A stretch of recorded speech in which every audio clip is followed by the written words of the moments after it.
You're listening to the Future Tech Health Podcast with Richard Jacobs. Until I reached age 40, I never realized the obvious, that we all have medical issues, or we at least have a family member or close relation that has, or will have them in the future. Medicine and biological systems are the final frontier. Until we've conquered death, figured out how life began, cured cancer, and understood our purpose in the universe, there's a heck of a lot to talk about when it comes to our health. Future Tech Health means I'll be covering futuristic topics that are actually already in clinical trials, or even starting to appear on shelves or by prescription, or available for your own use. We dive deep into stem cells, CRISPR-Cas9, the science of sleep, epigenetics, medical testing, cancer, ketogenic diets, stem cells, aging, regenerative medicine, and more. My goal for you, the listener, is to learn from these podcasts. You may very well learn something that may change the course of your life for the better, steer you towards a new career, or give you insight into addressing a serious medical problem. Remember, however, this podcast and its content is informational in nature only. No medical, tax, legal, financial, or psychological advice is being given. If you enjoy the podcast, please listen, subscribe, like, and share it with friends. Thank you. Hello, this is Richard Jacobs with the Future Tech and Future Tech Health podcast. I've got a great guest. His name is Daniel Fels, F-E-L-S. He's been working in science for many years. He's currently developing his own laboratory and his own independent research. His laboratory is going to be called the Biophysical Cell Communication Lab. It's in progress, but doesn't stop him from doing his own research. He's authored a number of publications that talk about an additional form of cell-to-cell communication, where cells appear to use light to communicate. So we'll get into that. Daniel, thank you for coming. How you doing?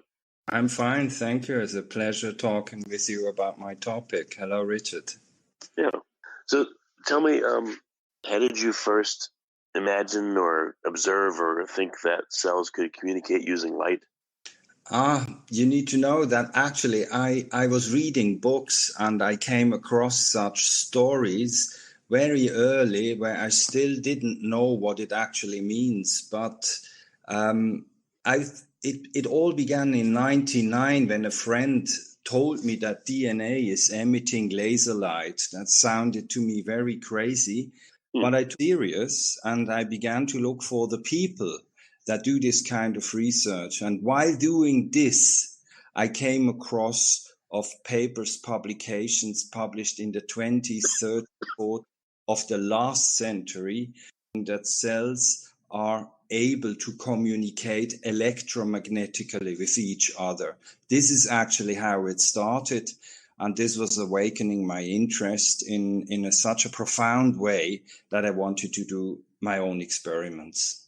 So the fact or the idea that cells, the DNA of cells emit laser light, again, you thought that was crazy, which sounds understandably crazy, but you were fascinated by the idea that cells maybe could communicate using light? Exactly. You know, that DNA emits laser light. I wouldn't underline this today, but I think I do not think, it's just a fact, an observational fact that cells do emit light in the visible range. But not only in the visible range, also microwave or infrared and even radio waves. And my interest was less in what are the sources in the cells that allow the emission of light. And also my interest was less on what are the receiving parts in a cell. My interest was whether they can really use electromagnetic waves to signal to each other. And in order to find out more about this, one has simply to separate cell populations with a glass barrier from each other. This disables chemical communication. And exactly this is how I began my experiments, separating cell populations with a glass barrier. How come you didn't want to look at, what was happening in the cell to generate the communication or to receive it or interpret it? Is it just too much of a task to try to do all of that? And the first thing needs to be proof that it actually even happens? Or what was your thinking? Yeah, I mean, there are two answers to this. one answer is that you need a methodology to investigate such questions. And my education led me into another direction. During my studies, I became interested in behavioral biology. And a lot of animal behavior has to do with signaling and with communication. So you can say my brain was kind of focused on this type of questions, therefore less of interest in the source and receiving part, but a primary interest whether this phenomenon occurs at all, first of all, you know. So what does your experimental setup look like? And, then we'll get into some of the observations. Yeah, it's actually a very simple setup. I'm using little vials. We can call it little aquariums. They have 2.5 centimeter by 2.5, and they are 4 centimeters in height. And it's like a little glass tank. And then I have even smaller glass tank, which I can neatly place into the bigger one. So you can imagine that you have a little tank that stands in a bigger tank, but all of them are very small. And in each of them, I have a medium, liquid, water, with some feeding food for the cells I'm working with. And I do have this in both vials. And as a control, I have the same setup, but in one vial there's only medium, but no cells. And this other setup serves as a control. Was that clear enough? Yeah, so you have these two little, I'll just call them little fish tanks or aquariums. And what are you putting in them? What kind of, bacteria or creatures are going in? Yes. My study organism, its Latin name is Paramecium caudatum. It is quite a huge cell. It's an organism that lives unicellular. So it's one cell, that's the whole organism. And they have 0.2 to 0.3 millimeter in length, which is actually huge for cells. And therefore, it's very simple to count the number of these cells under a binocular. So I'm working with them. It's a famous organism used worldwide for different types of studies. And when they are in a tank, there are also some bacteria there. They feed on bacteria. And when they have fed enough, they have enough material in their body to double them, to make a so-called cell division. And it's actually, this is my indicator for effect. Whether having neighbors or not has an influence on cell division rate. Because the very early studies in 1923 indicated that cells can have an influence on cell division rates in another group of cells, but the signal is not chemically transmitted, most probably. It was at that time called a radiation. Today we call it an electromagnetic wave. So how can you observe the paramecium? Can you use a camera setup with, 2 or 4 times magnification, or do you need a microscope to see them? Yeah. Actually, it's very simple. I put the whole setup is during the period of an experiment in a black box, in a literal black box. So I keep them all, these pairs of aquariums, as you called them before, I keep them in a black box for 2 days, for 48 hours. Before I place them, I know how many cells are in each tank. And then when I take them out, I count them. And then with that, counting them under a binocular, I can deduce what the effects of having had a neighbor were. Why not set it up where you have a camera or 2 cameras that watch each of the aquariums from the side? Then see them interact? No, I do not have this. And you wouldn't see anything. You wouldn't see anything with a camera. And what I realized, I have to tell you this is important, these cells would not show effects on each other if they were light.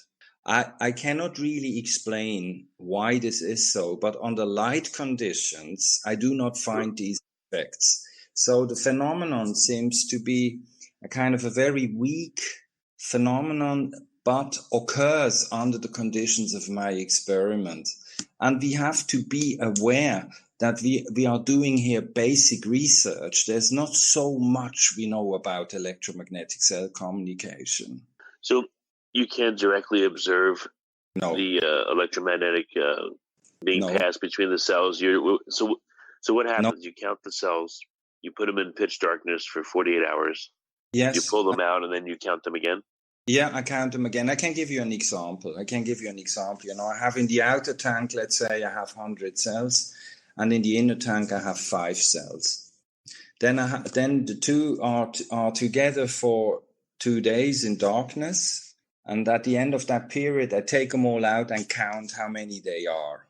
I have controls. In these controls I have 100 cells outside and 0 inside, or 5 cells inside and 0 outside. And this allows me then statistically to find out whether having had a neighbor or not would affect cell division rate. And it does. I did several experiments where I could show that neighbors affect growth either by inducing growth or hindering growth slightly. And other effects were that the cells were eating more or they were eating less. These were the first results which I could publish in PLOS in 2009. And these were the results that made me sure that I'm on a way to discover a little bit more about electromagnetic cell communication. So, yeah, what happened specifically when there was the 100 on the outside and 5 on the inside tank? What did you observe after 2 days, for instance? Yeah, it depended on the material I was using. But let me, before I tell you what the results were, I would like you to know that I had not a particular expectation about the effect. I had only one question: is there an effect, and will I find it? That was all. So it was a little bit peculiar. When there was a quartz separation, the 100 cells had a reducing effect on cell division rates on the 5 cells. And when there was a glass barrier, then it was the other way round. The 5 cells inside had an inducing effect on cell growth in the 100s outside. I did not really know how to interpret these data, but I would like to tell you something about the 2 different glass barriers I was using. Because I used 2 different glass barriers, and one of them being a filter for UV waves, and the literature was telling that the effective range is UV, I thought that glass would be a filter, not meaning that there would be no effects when I have a glass separation. And the first surprise was there was an effect, and the next surprise was that the effects were just differently when I had glass or quartz separation. But still, I didn't know what that means. Then I was looking at all results, and I thought quartz separation is closer to the natural conditions than glass separation. Why? Because quartz allows all electromagnetic waves to be transmitted from one side to the other. And this is closest to the natural situation when these cells are together, wherever they are. There is no glass barrier between them. So I was looking at quartz separation, and then I saw that with quartz separation, there was a pattern.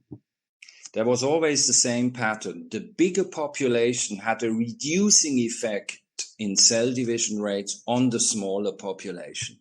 So that was a pattern. And with that pattern, I could formulate now a first question, you know. The question was not anymore, is there any effect from one population on the other?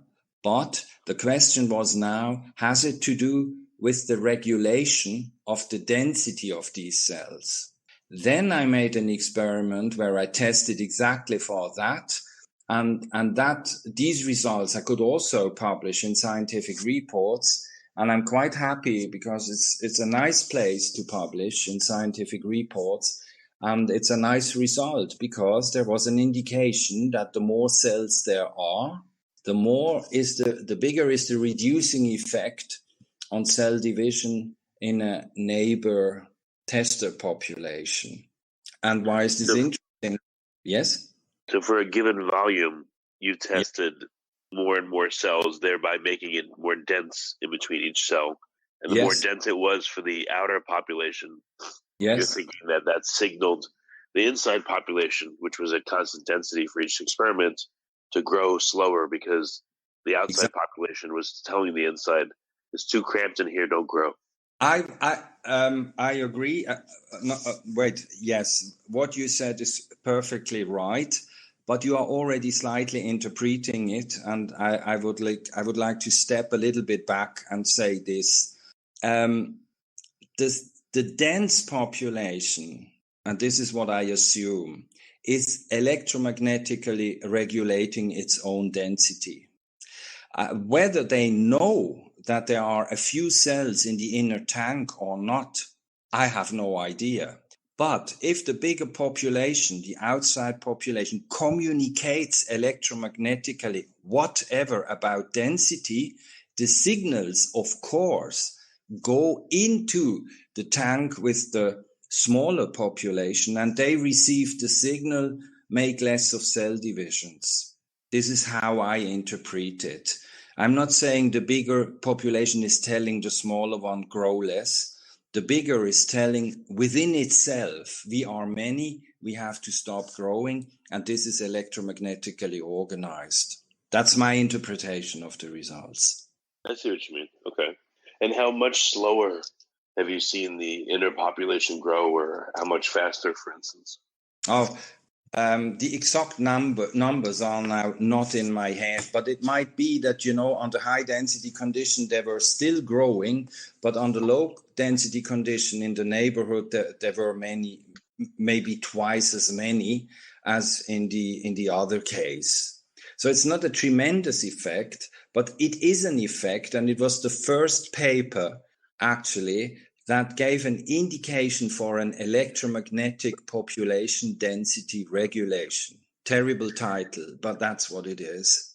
Did you reverse the situation and have a lot of cells in the inner chamber and a few on the outside and see if you had the same effect? Yeah, in that case, I didn't do it.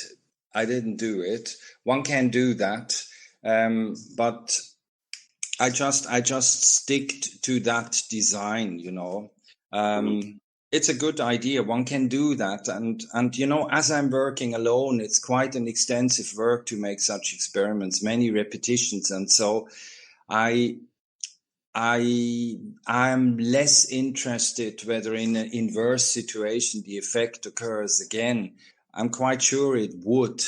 If I have one day a group of people that does this work, then we can do all kinds of testings in this direction. First of all, I was only interested whether I'm thinking in the way the effect, or whether I'm thinking in the correct way that allows me to understand what the function of this electromagnetic signaling is.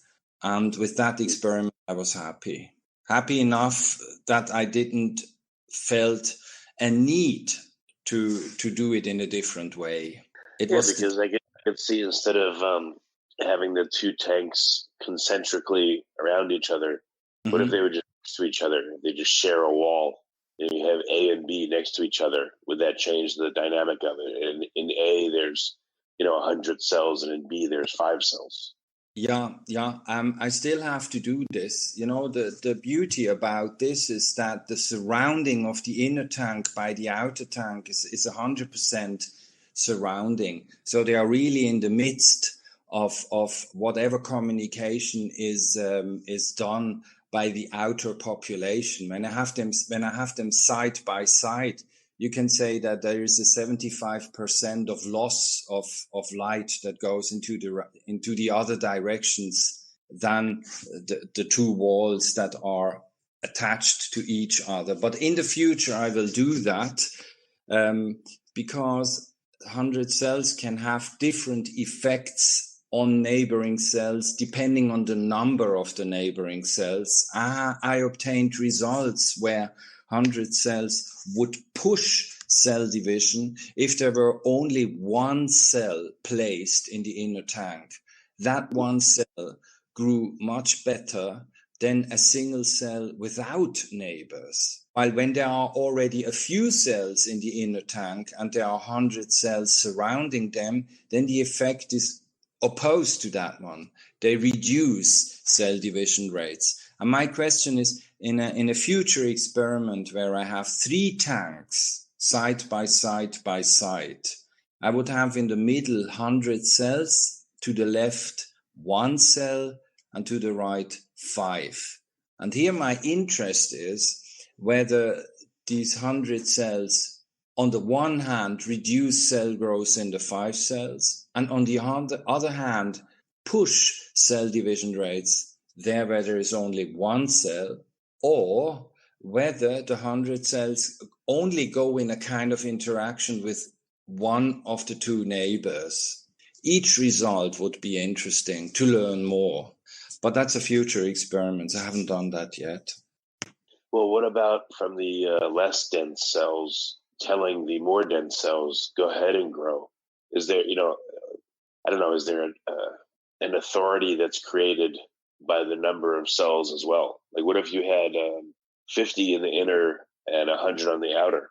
Yeah, maybe the 100 on the outer as compared to a control group would reproduce faster, because maybe the 50 on the inside are telling the outer grow faster, and the outer are telling the inner grow slower. It's very interesting. I'm telling you, I love these questions. I love these thoughts. But unfortunately, yes, I'm an independent researcher, but my time, the time that is available to me is a little bit restricted. And it's an interesting thought, to go more into a dialogue, what they are doing. Again, it's time consuming. And if I had a group of researchers, then each one could make different experiments in that direction. My interest was how to continue, was on the one hand, whether this signal has a meaning only within a species or also across the species border. So I was taking different organisms in the outer and inner tank and just wanted to know whether they also have an effect on each other.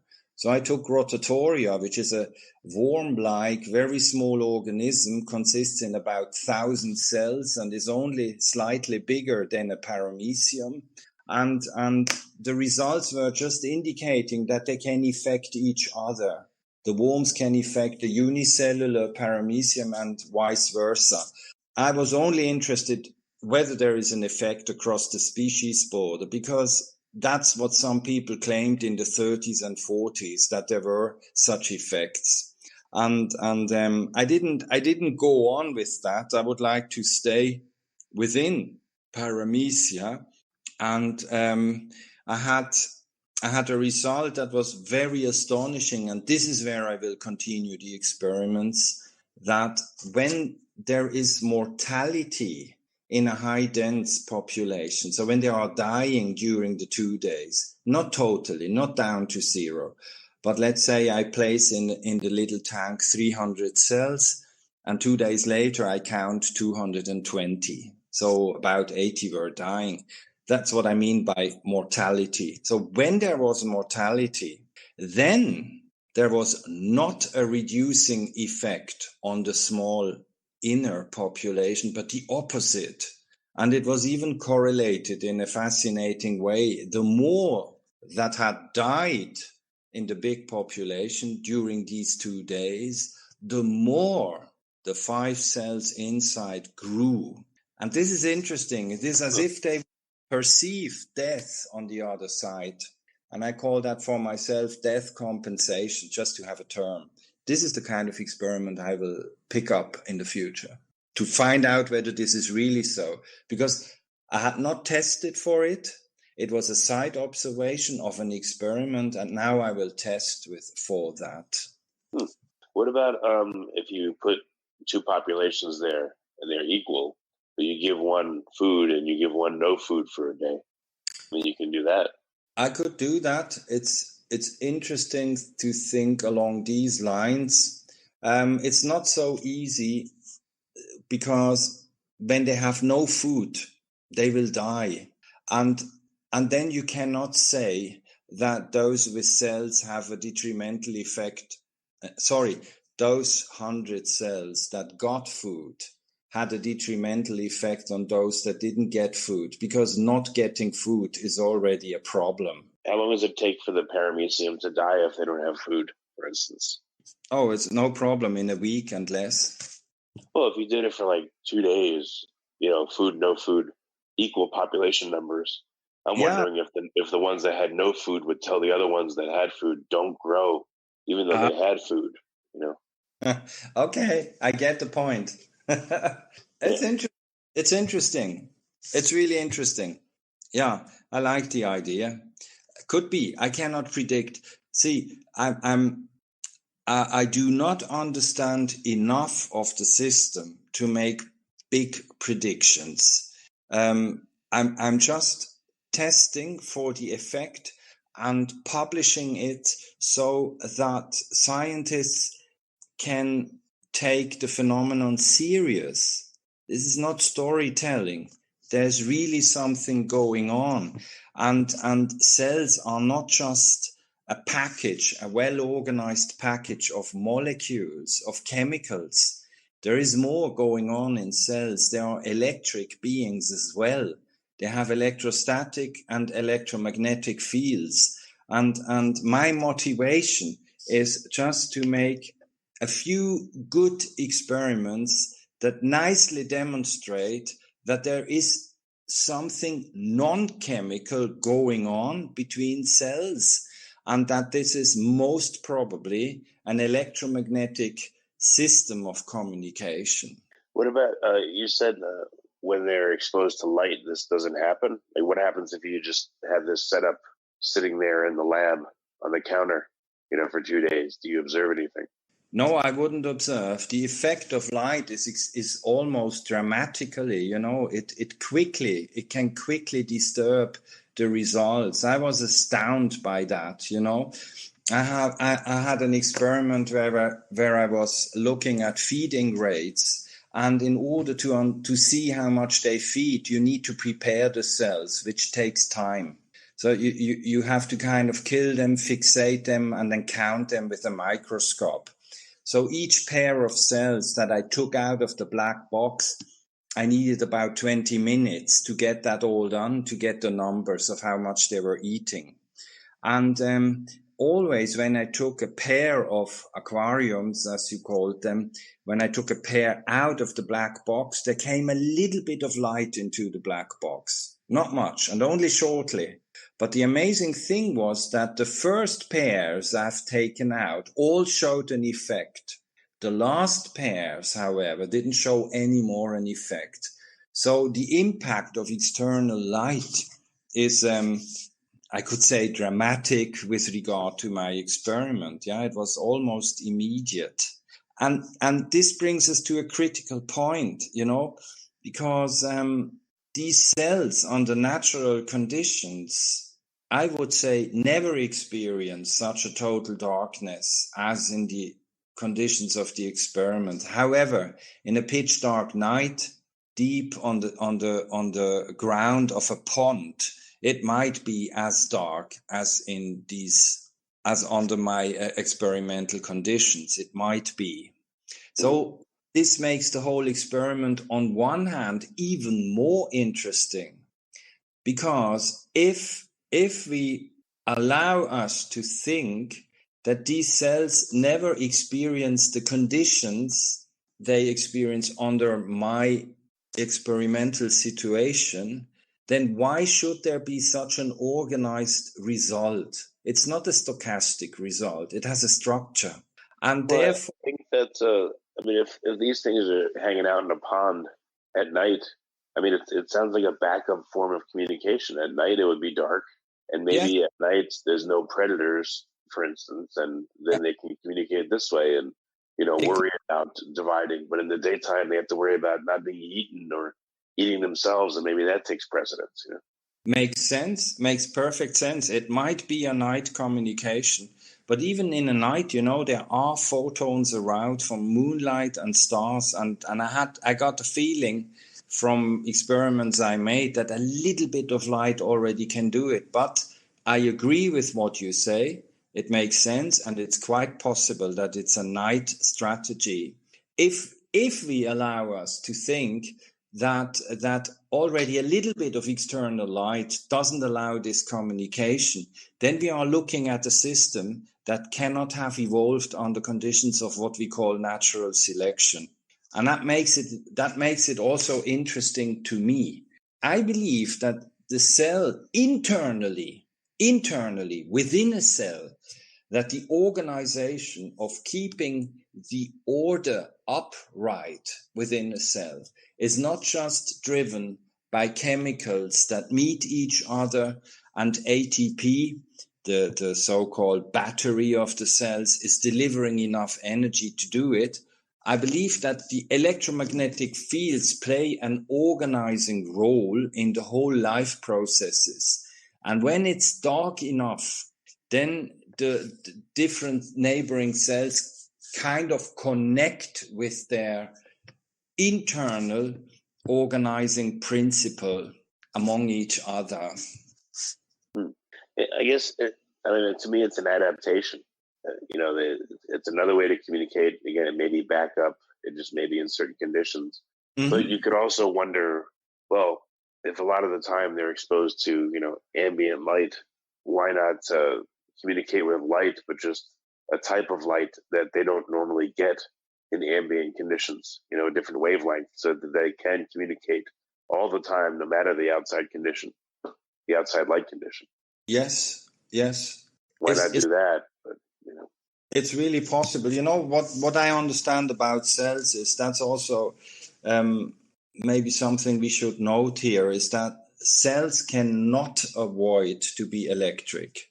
The majority of all their molecules have charged surfaces. So there's a lot of electrostatics going on. And second, when charged structures move rhythmically, let's say when they oscillate, an oscillating charged particle already emits an electromagnetic wave. And further, chemical reactions can either need energy, or the products contain less energy than the chemicals that reacted together with each other, leading to that product. And the energy difference is then an electromagnetic wave. So there are electromagnetic waves, and it's actually rather surprising if we think that the cells would not use this, or even stronger, would be able to avoid being affected by those electromagnetic fields that they generate during their internal processing. That's true. The cell is metabolizing all the time. Like you said, its membranes are charging and polarizing, depolarizing. Yes. So it makes you wonder if another cell could recognize and read what's going on in its brother or sister cell, and recognize those pulsations and that rhythmic changing of potentials. And I don't know what that would tell it, but it probably can tell it, I guess, the degree of metabolism and a whole bunch of other things. That's exactly what I believe. And the thing is that there's not yet a lot of attention on this phenomenon. In biology or in life sciences in general, there's a focus on chemicals. Of course they exist. Of course they are effective. I'm certainly denying that. I'm not stupid. When I stand on the weighing machine, I'm weighing the sum of all of my molecules. Of course they are, and they are effective. There are hormones, etc., etc. What I'm just saying is that in addition to this material that has weight, there is a weightless component, and that's the electric field. And this field plays plays a significant role in cell dynamics. And as you said, I fully agree, this can also be perceived by a neighboring cell. And then the step to understand that there could be a communication system that includes the use of electromagnetic wave, that's a very small step. And actually, I'm just trying to show that this really exists, that they really can connect across a glass barrier. I say again, very carefully, most probably using electromagnetic waves, but certainly not chemicals, because they cannot trespass the glass barrier. Right. What about if two neighboring cells were able to feel the shape and the change of shape of the neighbor's electric fields? Maybe that's a way of communication without having to exchange any photons. I don't know. I mean, what you are referring to is something that's not what I'm doing in my experiments, which doesn't matter. I'm just speculating. Of course. And Richard Funk, for example, he published a paper where he can show that in embryology, when an embryo develops, that first of all, on the surface of the embryo, there are different charges, plus or minus charges on the one hand. And on the other hand, some of the cells in a developing embryo, they do not stay on the place where they appear due to a cell division, but they start migrating. And they could observe that the cells themselves are polar. So one part is plus charged and the other end of the cells is negatively charged. And then it's these charges on the surface of the embryo and on the surface of the migrating cells that attract each other. So the electric field or the electrostatic field seems to play a very significant role when embryos begin to organize themselves. Right, and how would the cells know how to configure themselves in such a way? Where does that plan come from that says be polar in this way, positive here, negative here, and so that the cells can migrate to the right spot, the right orientation, and everything? Yeah, the plan of all of it. I think that's the most. Here, I'm very, very, I'm very humble in saying anything. I'm humble in saying there is a plan. I'm humble in saying I know where the plan is. I'm humble in saying this cannot be the plan. I must confess that to me the whole developmental process is really enigmatic, which, however, doesn't mean that we do not know a lot about it. We know that if certain genes are not switched on, the process stops. That's okay, but that's not answering what is giving form to the organism. It's just saying that if the brick stones lack, you cannot construct a house. The lacking brick stone is not an explanation regarding the architecture of the house. And I only think that the electrostatic fields play a role in the organization, but the plan is difficult. Sometimes I have a feeling that there's just a rolling planning. It starts in a particular way, following certain rules. And if you just follow these rules, then there is an organism at the end. But this is not a scientific explanation. I fully agree. It's just giving proof to what I said in the beginning. I do not know how this is organized, to be honest. So why is it? I mean, I love science. I don't have a lab and I'm not a scientist. Like, to me, it doesn't seem like a big deal. Like, why does it take so much time and effort for you to do more experiments? Like, what takes so much time and effort to do this? It seems like, I don't know, again, it's an ignorant comment, but why couldn't you do a whole bunch more experiments? What takes so much time? Oh, because I'm earning my money as a teacher. I don't have so much extra time. And this is the major reason. Okay. I'm sometimes simply tired, and I'm doing it all alone.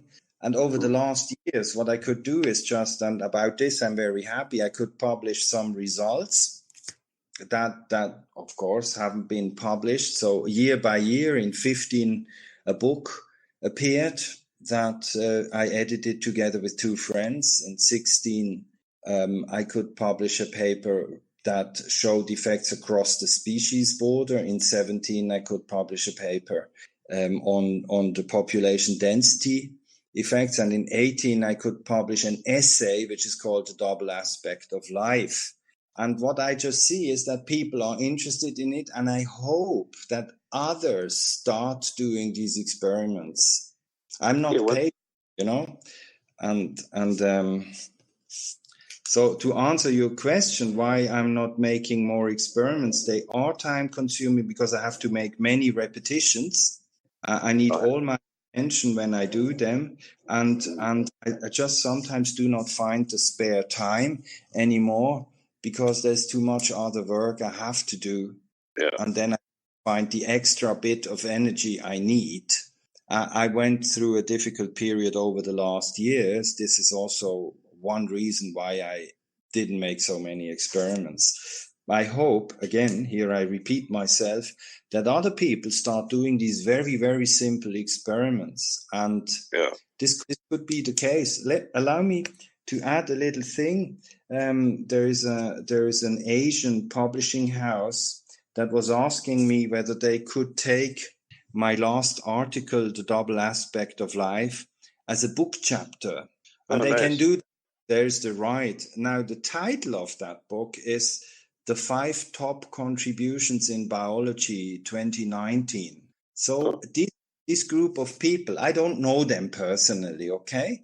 But this group of people obviously has the impression that what I'm here contributing is really important. And that's my wish and my desire, that other people recognize I do my very best to give good evidence that there is a phenomenon and to work with the fields of the cell. That's a field in biology that has been glaringly neglected over the last decades. And I think it deserves our shared attention. And by shared attention, I mean the attention of molecular biologists and bioelectrically interested biologists, and maybe also physicists and engineers to discover the electric body that we are at the end of the day. Yeah. So what's been the reception from the papers you put out there and the research, in the scientific community? Do most people say, sounds all right, and move on, or are they excited, or what kind of responses do you get? The kind of responses I have is, for example, the 2009 paper in PLOS is now over 30,000 times clicked. Or the double aspect of life has soon 3,000 clicks about 1.5 years after its publication. So it's the clicks that are an indication. If you compare the clicks with other papers, you can see that this is a little bit or a lot above average. The PLOS paper is about 3 to 4 times above average. Then I have a platform on ResearchGate. And on ResearchGate, I can read how many people went on ResearchGate to download one of my papers. So I'm often visited there. That's another indicator. And then there are other indicators which I do not give too much of weight, because once you are kind of in the radar, that's with a few good publications, then you get all the time invitations as a speaker to conferences. And also every week I have an invitation for a conference. Every week I receive an invitation to write an article in a journal. But to be honest, very often the topic of the conference has nothing to do with my topic. The topic of the paper the journals has nothing to do with my topic. And as there is today everything open access, it's business. It's business. When you publish an article today, you do it open access. And if it costs not so much, it's $600. If it costs a lot, it's $2,500. So it's a business system also for the journals. And of course, they are writing every day 1,000 emails around the planet. Okay. So that's not an indication. It's only an indication that I'm in the radar. But again, that people click and look at my works, this is evident, and gives me the feeling, together with all my other friends that work in a related way to what I'm doing or less related way, I have a feeling that there is no way to avoid in the future the fact that cells use their electrostatic and electrodynamic fields for the inner organization. There's no way to avoid this. If it takes 10 more years, okay. But this understanding will come, and in the near future, I'm absolutely convinced that we find these informations in textbooks, school textbooks, and student textbooks in life sciences, biology, and so on. There I'm convinced. Yeah, a question occurred to me. How would you even know where in a gene, or which, I'm just going to give an example. So if you assume that genes code for everything, where is the gene that codes for like the morphology of how an embryo grows? Where is the gene or genes that code for how to conduct cell processes to set up electric fields in a certain way and direction and intensity to create a communication system for the cell or to direct its own operations? Like, how would you even find such a thing? Yeah, that's a fantastic question. I think that's one of the deepest questions we can ask to life. And the before evolutionary theory occurred, the term evolution actually was reserved for development of organisms. And that was really a question, how does an organism evolve from a fertilized egg to a fully grown organism, being a tree or a butterfly or a man or a giraffe? And I've been reading a book of Richard Levantine, The Triple Helix. I think he published this in the late 90s. I'm not sure, but an excellent book. And he was an evolutionary and developmental biologist of high caliber, well-known, reputed man, good scientist, definitely. And he makes, in the introducing chapters, he makes exactly aware about this most profound and deep question you were just asking before: what gives form? What is the plan? How is this organized? And he said that we stopped asking that question once we became aware that there are genes. That's now 1860, 70, Mendel. That there are gene mutations. Now we are in the early 20th. That the genetic code is on the DNA. Now we are in the late 50s and 60s, and in the 70s, gene regulation occurred, and of course this took a lot of attention, and it's fantastic how much we discovered, but we lost the question. We thought that genes giving answers to all the questions we had in the past, and that's wrong. We have in our body roughly 23,600 genes, and they allow the production in combination of two genes, sometimes the production of more than 30,000 enzymes.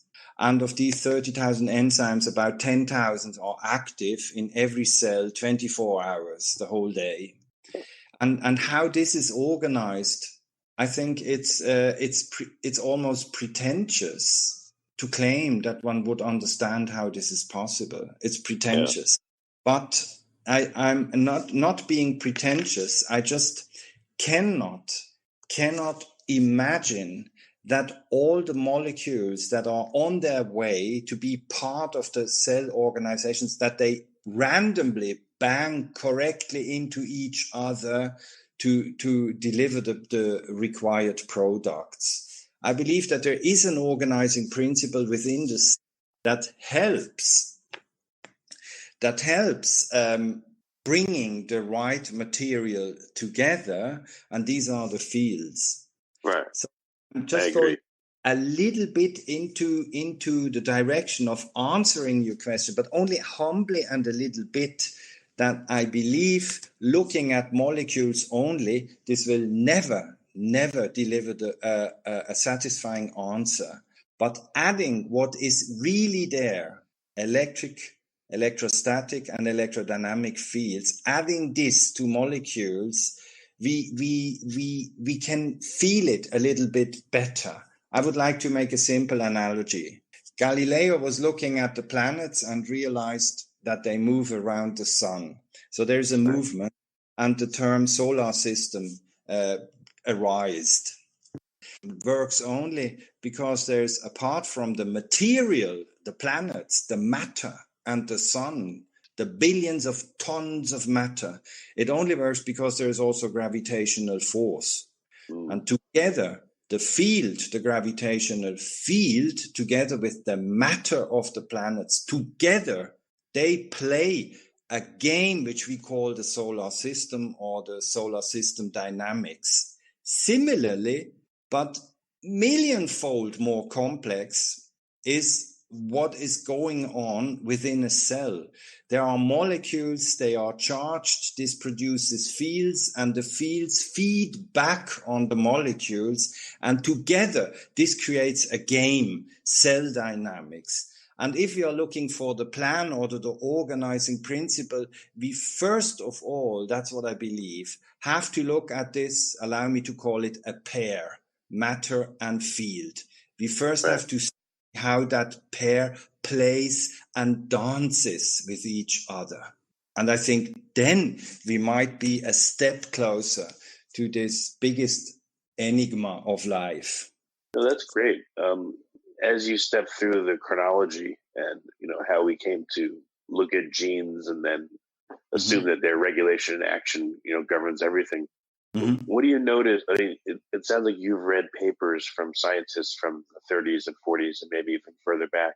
What do you notice? How have scientists changed themselves? Have they become afraid to experiment and think their ideas? Do you see that, for instance, neo-Darwinism and the current thought is channeling people and making them stay inside narrow courses and not go out and think outside of the box or think these things? I mean, what do you see is happening to science itself over the past 100 years or so?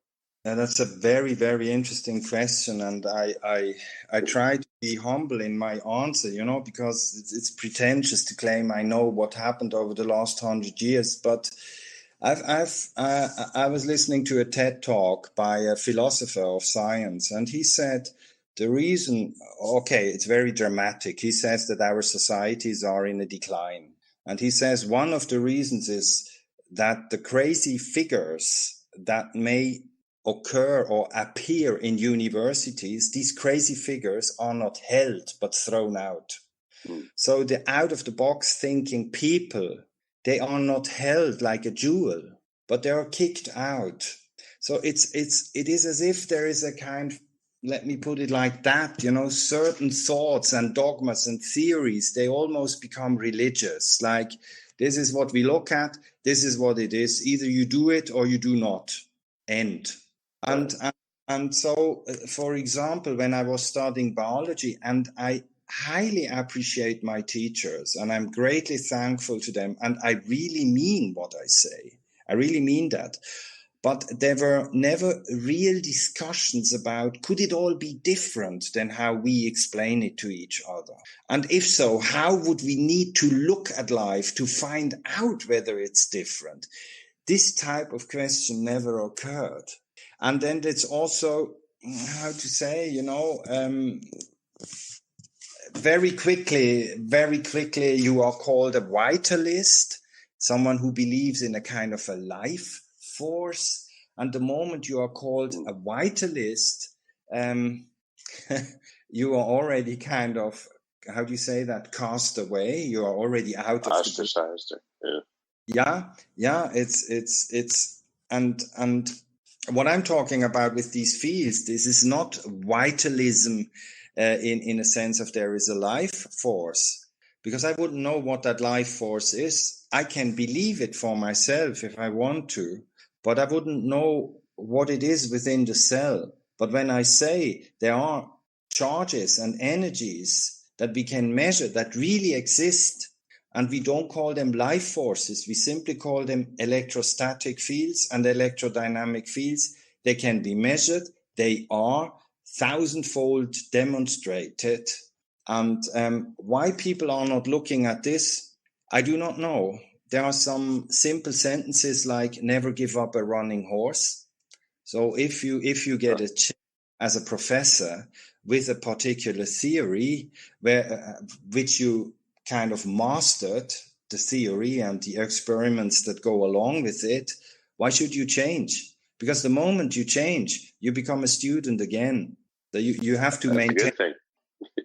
Yeah, you understand. You have to maintain kind of your position, and to be a professor today, that's a hard job. It's a hard job. Yeah. Sometimes I almost have pity for them because there's so much they need to do, and then you cannot. I think you cannot handle the situation that because when you think in fields, it's another way of thinking. You even need to learn to think differently than from conventional thinking, where we are often asking for a receptor that responds when there is a contact with a chemical, and then there is a chemical cascade that goes down to the DNA, and this leads to a gene expression, and the enzyme that is produced then produces a molecule which is the response to the chemical signal that came in. It's all beautiful. I don't say this is stupid, not at all. Right. But also a particular way of thinking. But when you start to think in waves that are non-local, that are extremely fast, and can also contribute to the organizing of a cell, then you need to learn to think differently and to ask differently. And that's an effort. So that's one thing that happened to science. Another thing could be that, I have to say it, the pharmaceutical industry is interested in molecules and not in fields, because molecules you can sell, and science also needs to be financed. So it is possible that that's part of the answer. Yeah. Why we still do not look at the fields of the cell. And there might be other reasons. It's technically not so easy to in a femtoliter of volume, to look for these fields. It's not easy. It's a difficult task. Yeah, that's true. It's true. Imagine what the cells of our body are doing inside our body. How many ways they're communicating. Yeah. Yeah, it's amazing. It's amazing. But look, even when we communicate, I mean, in an analogous way, when we sit in front of each other, how many languages are actually used simultaneously? We look at the body gestures, we look at the skin color, we look at the height of the voice, high, deep, low, breath. Pitch, yeah, all these things. And then we also listen a little bit what the other one says. But it's funny in physics, there's dark matter and dark energy, and they comprise the vast majority of supposedly what's going on. And then in let's say in biology, it seems like, again, there's just a gigantic dark component that we don't see, that probably comprises most of what's going on. Like you talked about the electric fields, for instance. And then in human communication, like you just said, the words are one part of it, but the dark part of it is the pitch, the tone, the visual cues, the body language. I mean, everything. It's funny. It just seems like that happens at every level. There's this huge component that's unseen to us normally, that's there. Yeah. And I think when we look also with the open eyes of a child into the world, when we don't fix what we perceive by our thoughts, when our thoughts do not become a filter for what we allow the world to be, but when we are just open-minded with open senses, we sometimes get that feeling that there is more going on the planet. And I just wish to encourage everybody who has that feeling, first of all, to take oneself serious, but also to be a bit critical and skeptical, not just believing anything, but with curiosity, discovering who we are and what the world around us consists in total. Well, Daniel, very good. I really appreciate you coming. If you want people to contact you, what is a way they can do that? Do you want to give email, or do you just want to have this interview out there so that people can think about what you said? And what do you prefer? You are asking me how people can contact me? Yeah, if you want them to do so, it's up to you.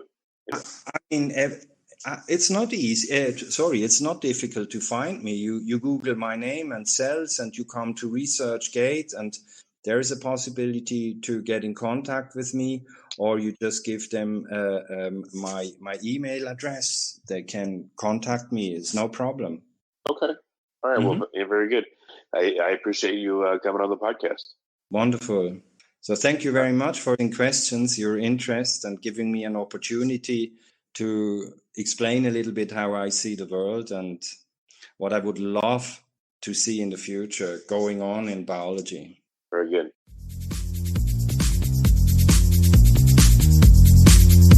You're listening to the Future Tech Health Podcast with Richard Jacobs.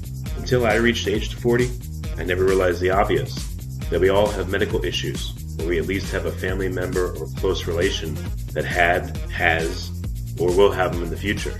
Medicine and biological systems are the final frontier. Until we've conquered death, figured out how life began, cured cancer, and understood our purpose in the universe, there's a heck of a lot to talk about when it comes to our health. Future Tech Health means I'll be covering futuristic topics that are actually already in clinical trials, or even starting to appear on shelves or by prescription, or available for your own use. We dive deep into stem cells, CRISPR-Cas9, the science of sleep, epigenetics, medical testing, cancer, ketogenic diets, stem cells, aging, regenerative medicine, and more. My goal for you, the listener, is to learn from these podcasts. You may very well learn something that may change the course of your life for the better, steer you towards a new career, or give you insight into addressing a serious medical problem. Remember, however, this podcast and its content is informational in nature only. No medical, tax, legal, financial, or psychological advice is being given. If you enjoyed the podcast, please listen, subscribe, like, and share it with friends. Thank you.